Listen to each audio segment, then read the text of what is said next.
Dude, salmon jerky. Whoa. All right. So at times when people go and they set up art galleries and they set up stuff like that, they have to take into account the materials of the margins, the materials that go along with it. So what's going to happen is they use a formula where they plug in different sizes of a poster and different margins of that poster in order to find an area of the material that fits within that dimension of the poster. The top and bottom margins of each poster are 3 centimeters.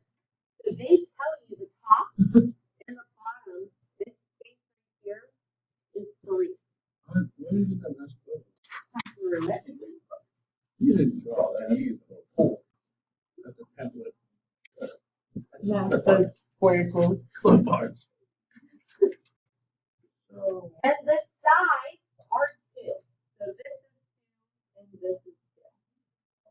So the space between these are 3, the space here is 2, 3, 2. If the area of the printed material on the poster is 6, so the area of printed material, am I printing in here? I'm printing in here. So the inside area is 6 at 192. So now you have to make a choice about describing the length and the width.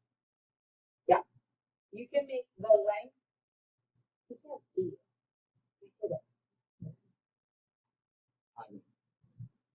So the area of the printed region can either be L times W, or it could be L minus 4 W minus 6. So you have to determine, do you want to have addition or subtraction? Because if you can make this inside length times width. Yeah. So if we make T inside, and also pick X and Y because L is. So the inside region is X and Y. That means this length here, if this is the X piece, exactly, this becomes X plus 4.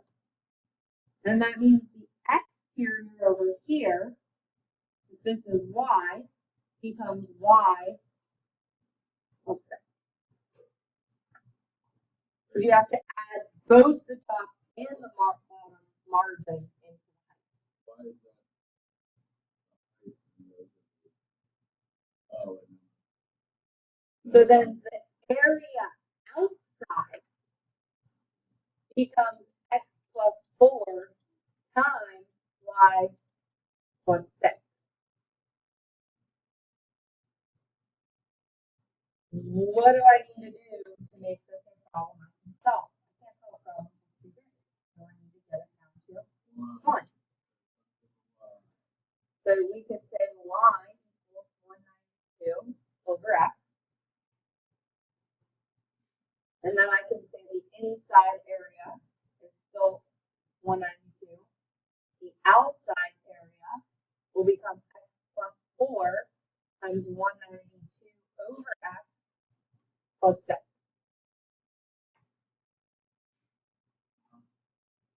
I am trying to find the dimensions of the poster with the smallest area. So again, I am trying to minimize AF. So you have 2 choices right now. You can FOIL, then derive, or you can derive with the product rule. So AO prime becomes the first times derivative of the second. So derivative of 192 over X becomes negative 192 over X squared, and the derivative of 6 is 0. Plus the second, which is 192 over X plus 6, times derivative of the first, which is 1. So now you get negative 192x over x squared, because I distributed this in, minus, so one really 200 times 4. 768. No, it's, I would do 200 times 4, which is 800, and then I would do 8 times 4, which is 32, and subtract that away. Instead of trying to do it like the long way, I would say, okay, this is 8 away from 100, so 4 times 8 is 32, so I do 800 minus 32, which gives me 760 over x squared.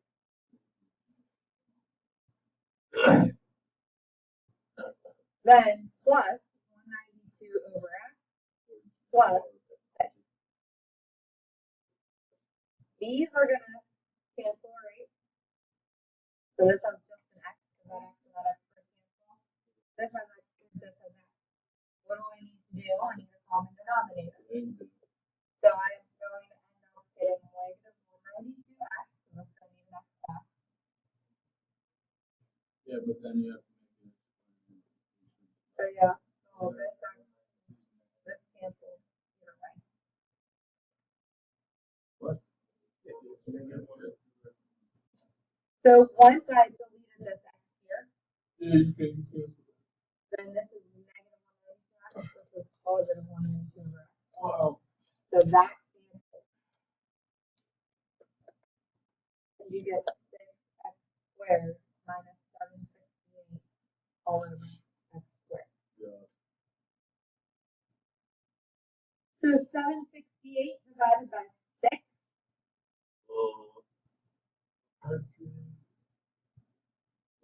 Exactly, because we're going to have 600, then you get 168. So 6 into 168. What? No, that's wrong. The 20s, 120.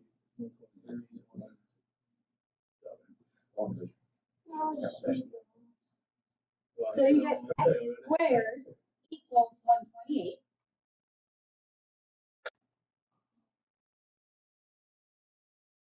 Square root of 121 is 11. So this is like x is approximately 11.1, 1.2. Just prove that. No, that's 11.2. 11.3. Close enough. Well, close. If it's multiple choice on the AP test, if it's on the AP test, you can leave it as x equals the square root of 128. You do not have to simplify. You did it like you do not. You don't have to. Just shove the square root of 128. Oh, you have to leave it as the square root of 128. Yeah. So x would be the square root of 128, and then the y would be 192 over the square root of 128. Oh, that's right.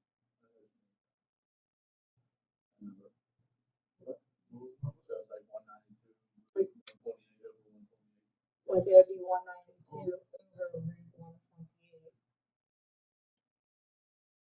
So like 92 divided by 11.3. So I was gonna say it's bigger than 15, smaller.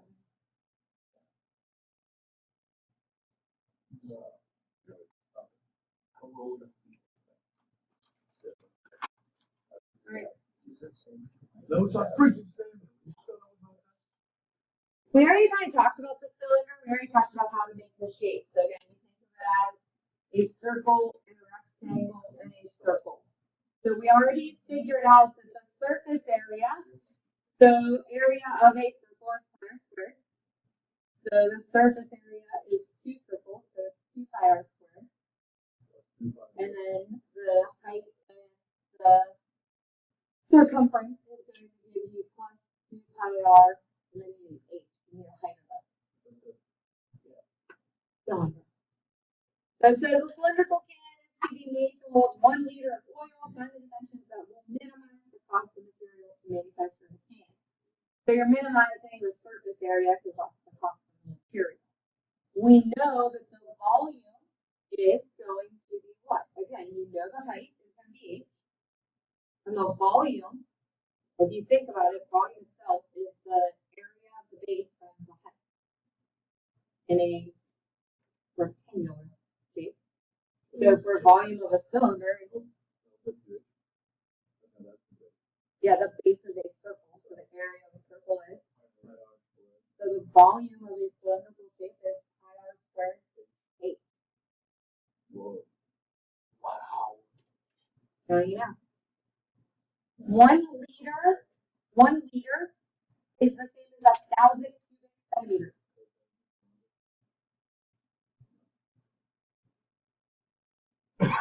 What is that? We gotta get it down to one variable. What variable is going to be easier to solve for? So it's linear.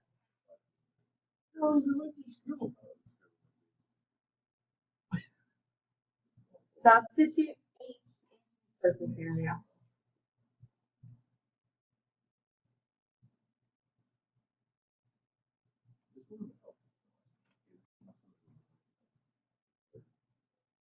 Now what's kind of nice is these pi's cancel. And an R cancel. So you get 2 pi r squared plus 2,000 all over R. Derive that. So SA prime, remember, 2 pi is a constant. Right. Yes, sir. Yeah. No! No. It's 2 times 2 pi, which is 4 pi r. Minus 2,000. Exactly. I can see the R in it. Find a common denominator, meaning you're going to turn this into 4 pi r cubed minus 2,000 all over r squared. So 2,000, what's 2,000 divided by 4? Okay. I don't want to answer now. Plus, Pi r cubed equals 500.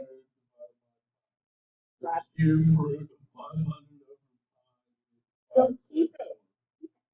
Keep it as r equals 500 over 5. 1/9. Huh? What? Or 1/9.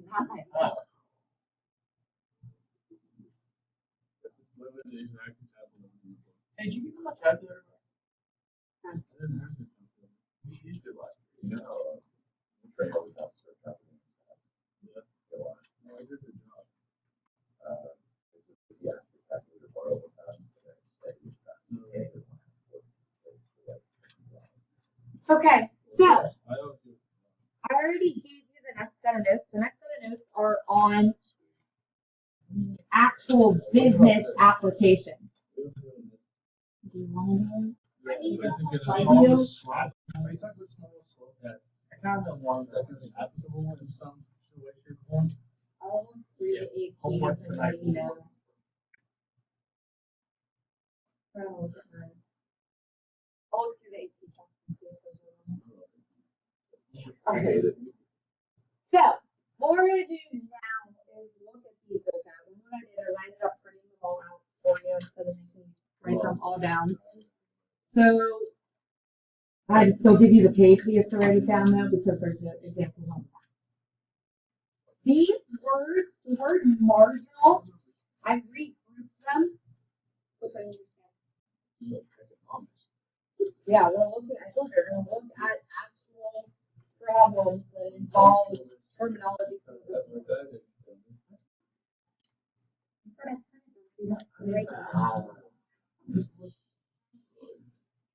The most basic words that you already know are cost, revenue, profit, and demand.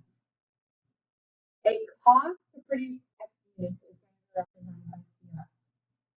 So a revenue is the amount of money that you make. So it's our sales function. The profit is what you put into your pocket. So the minus your cost. So, for example, like when you sell things for your clubs, there's a cost associated with that. You have to go buy the material.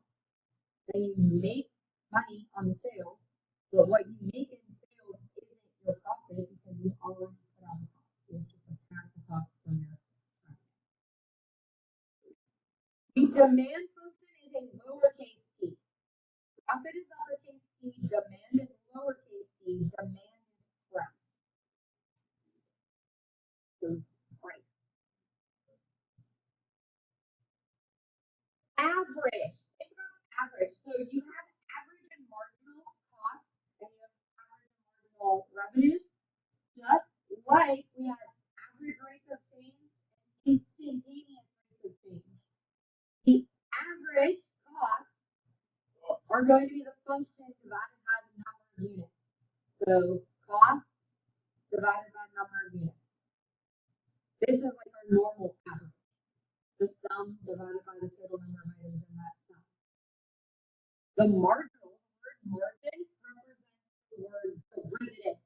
So if you see a problem asking you for marginal cost, derivative or rate of change.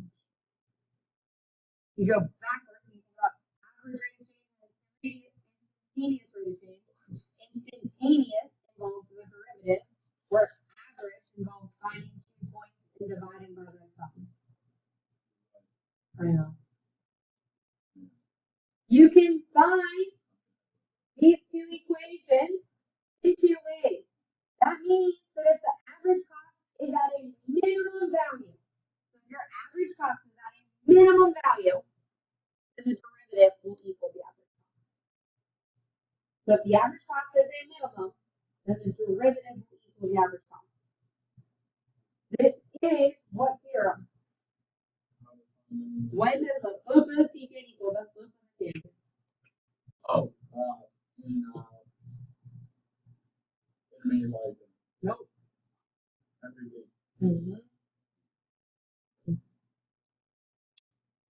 This is an application of mean value theorem.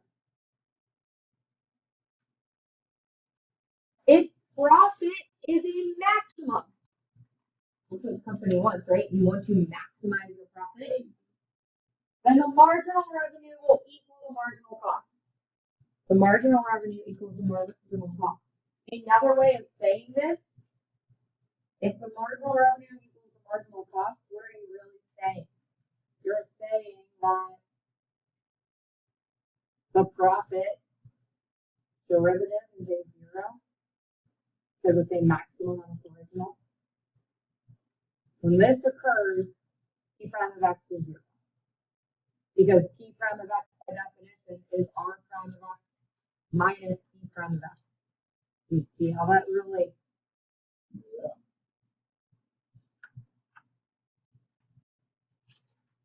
Okay, so let's apply these.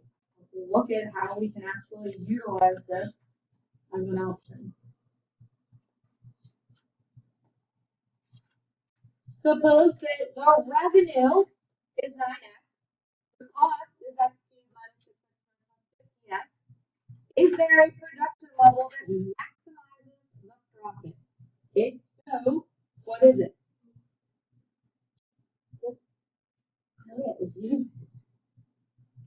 What's the derivative of the revenue?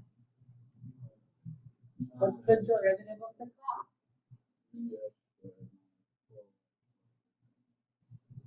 What is profit maximized? So 9 has to equal 3x squared minus 12x plus 15.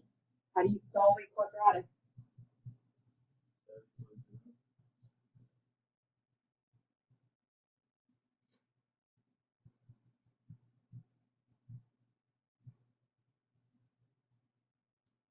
Factor or quadratic formula?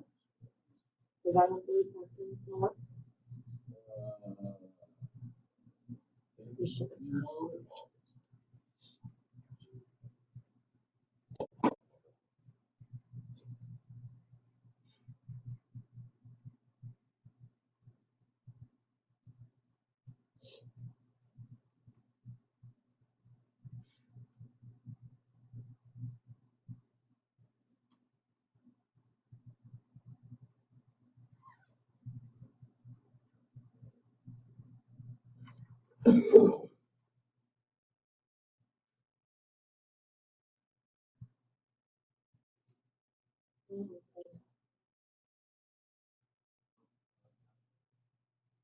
What?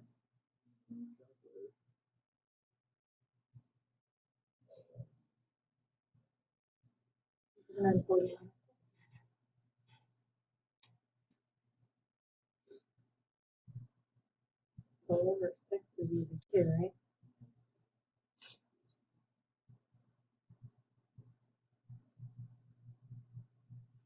Working with 72 centimeters square. Why do you keep the 6 on? Oh, Because I can only delete it from the outside. So again, take into account square root of 81 is 9. Square root of 64 is 8. So this is between 8 and 9. Yeah. So like, again, if you're approximating, it's gonna be like, I would just pick like 8.5 over 6, and then adding and subtracting 2.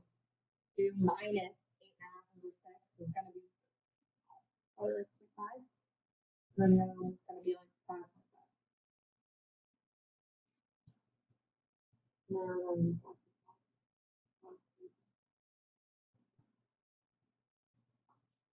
If you don't have a calculator, use it.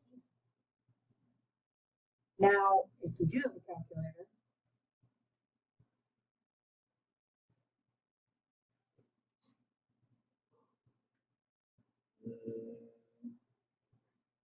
like, and then you have to figure out your plus and minus. So you have to know which one's the min and which one's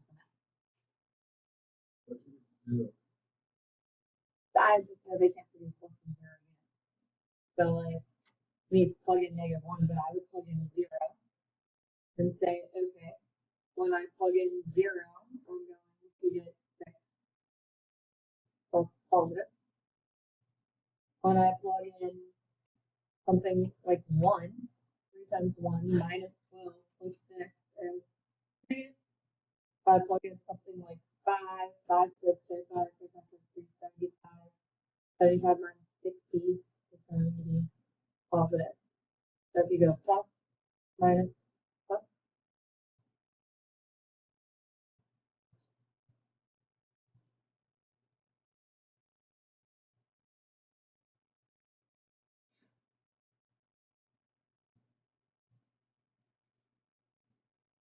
what's your math? Yeah, right?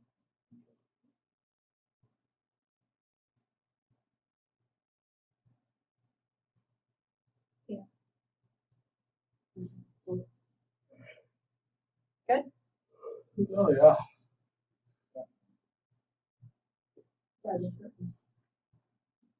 So number 2 is that second all important application. When does c prime of x equals c of x over x? That's going to give you what? C prime of x equals c of x over x. Mean value theorem.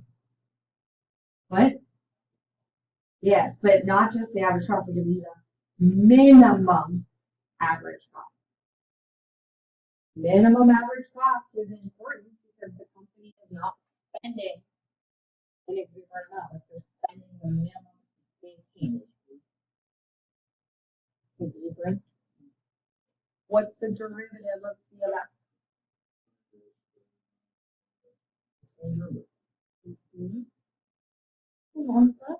Some companies are going to maximize profit and minimize cost. So C of X over X would be X cubed minus 6x squared plus 15x all over X. What's super nice about this problem? Boop, boop, and boop are a GCF. So you can GCF out an X, canceling it with the denominator, leaving X squared minus 6x plus 15. Now, this is equal So 3x squared minus 12x plus 15 has to equal x squared minus 6x plus 15. What's going to start happening if I set this equal to 0? I subtract x squared, add 6x, and subtract 15. 3x squared minus x squared gives negative 12x plus 6x gives, oh, and 15 minus 15 gives. So now I can factor out a 2x, leaving x minus 3, giving x equals 0 and x equals 3. So the company is going to produce 3 units to minimize their average cost. Again, we don't know what they're producing. We don't know how often they're producing.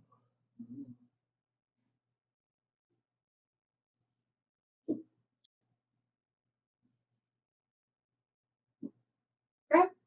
Last problem I want to look at is a sum of all of these. So it's on that second page. And this one is important because we're not going to look at all of this, okay? We're just going to look at example 3.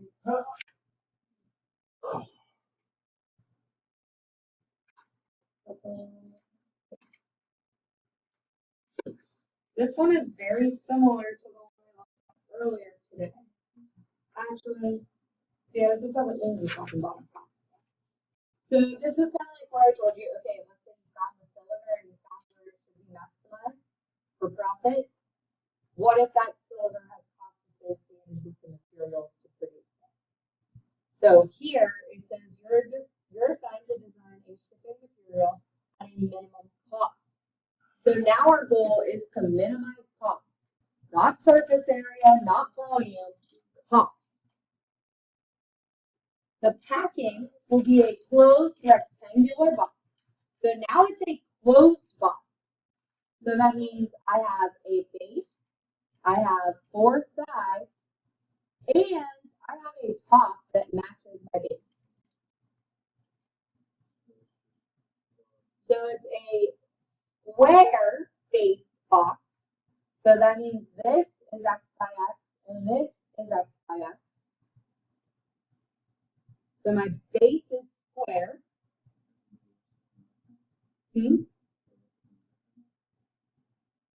Like the rest would all be y's because they're all the heights.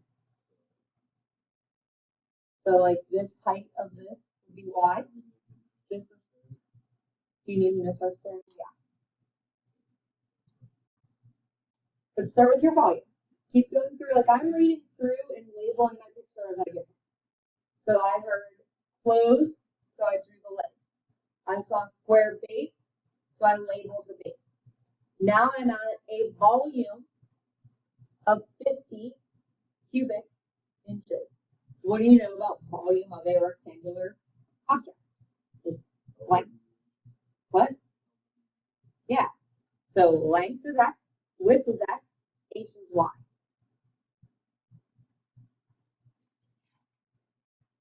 The material used for the top. So let's talk about the top. The surface area of the top is going to be, and its materials cost. So that means the top has a cost of 0.35 x squared.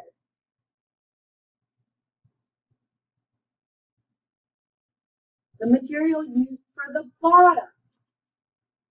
So surface area of the bottom, and there's only one bottom, right? Is x squared. And it's 45 cents per square space. The material used for the side is 20 cents. How many sides do I have?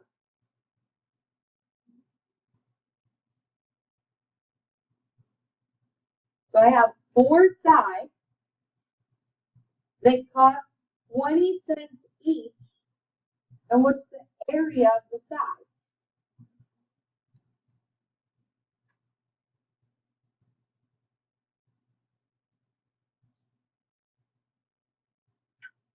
The material is size is 20 cents. Find the dimensions of the box that will minimize the cost. So again, you're thinking dimensions. In this case, since it's three-dimensional, it's surface area. So the surface area plus the cost being added in becomes 0.35 x squared plus 0.45 x squared plus 4 times 0.2, so it's 0.2 times 4, x, y. What's wrong with my formula right now? So I have to go back and use that volume. That volume wasn't there to just kind of.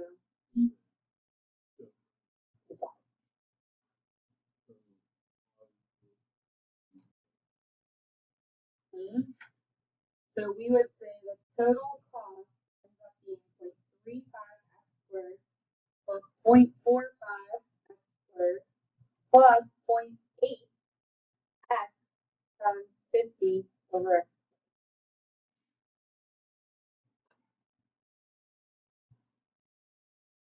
Don't make it hard. What's 80% of 50? Okay, 0.8 times 50, 40. So like I know when you say a decimal and you say a whole number and you can multiply with the other without a calculator, you're like, but apply it to what you do know. What's 80% of 50? 40. So 0.8 times 50 is 40. So here you get 40 over x, 0.45 x squared, 0.35 x squared. Aren't these actually a like term? So once again, you can combine like terms or derive them separately. Doesn't matter. Eventually, you can sum them together.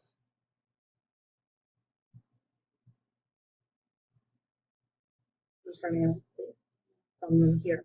So it's 35 and 45. Take your derivative. 0.8 times 2. 40 over x. Negative 40 over x squared. Yeah. So 1.6 x cubed minus 40 all over x squared.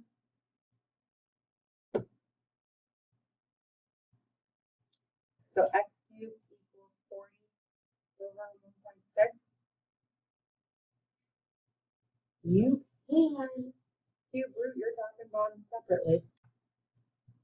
But you can square root your top and bottom separately. It just gives you like two easier numbers to put together. So like you don't have to just trying to like give you ideas. To be honest, this is totally going to be effective with all the decimals. This would be free response number 1, 2, or 3. So half the free responses are calculated and half. X is approximately 2.92.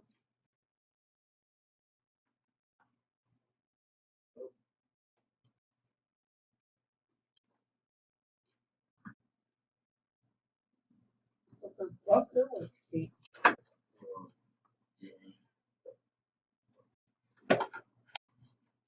Actually, I think it's printed on the paper with the problems on it for you. Yeah, it's like the numbers. I just